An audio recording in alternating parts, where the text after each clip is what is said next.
की वीडियो में तव्हां सां ॻाल्हि कंदासीं मशहूर ज़बाना एक महफ़िल थी गुज़रियो सिंध में जंहिंमें जलाल चांडियो बि महिमान ख़ासि हुयो ऐं उन खां अलावा फौजिया सूमरे खे बि दावत ॾिनल हुई। हालांकि ये ॿई फ़नकार हिकिड़ी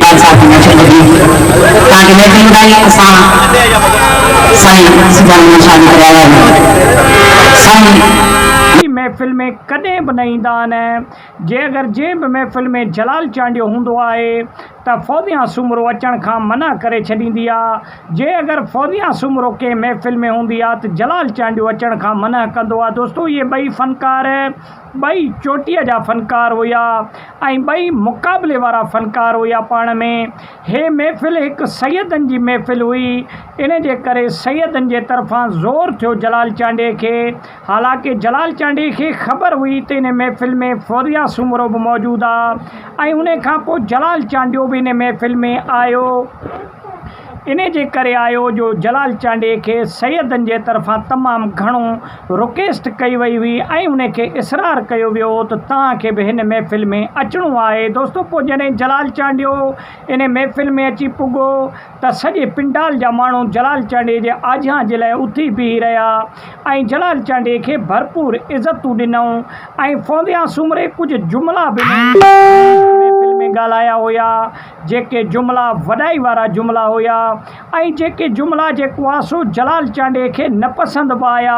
लेकिन जलाल चांडियो सैयदनि जी महफ़िल ऐं वॾी महफ़िल हुई, इन जे करे जलाल चांडिये उन्हनि जुमिलनि खे दरगुज़र करे ऐं हुन प्रोग्राम खे कामयाबु बणायो ऐं उन महफ़िल खे कंटिन्यू रखियो। दोस्तों सभ खां पहिरीं जॾहिं जलाल चांडियो आयो त फौजिया सूमरो स्टेज ते वेठी हुई ऐं फौजिया सूमरे कुझु गीत ॻाए चुकी हुई ऐं सिर्फ़ु हिकिड़ो ई गीत रहियल हुयो फौजिया सूमरे जो, जेका फौजिया सूमरो ॻाए करे स्टेज खां लही पई वञे ऐं पोइ वरी जलाल चांडिये जो वारो पिया आयो त जलाल चांडियो जॾहिं अची वेठो महिमाननि सां मिली करे ऐं आम्हूं साम्हूं ॿई फ़नकार वेठा हुया। फौजिया सूमरो बि सिंध जी हिकु वॾी फ़नकार हुई ऐं जलाल चांडियो बि हिकु चोटीअ जो यकतारे चपड़ीअ जो फ़नकार हुयो।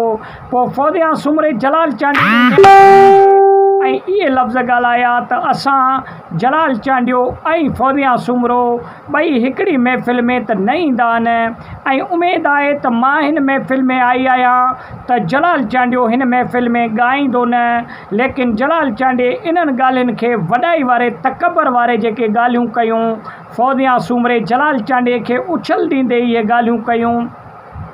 लेकिन जलाल चांडिये इन्हनि ॻाल्हियुनि जे पोयां कन पंहिंजा न धरिया।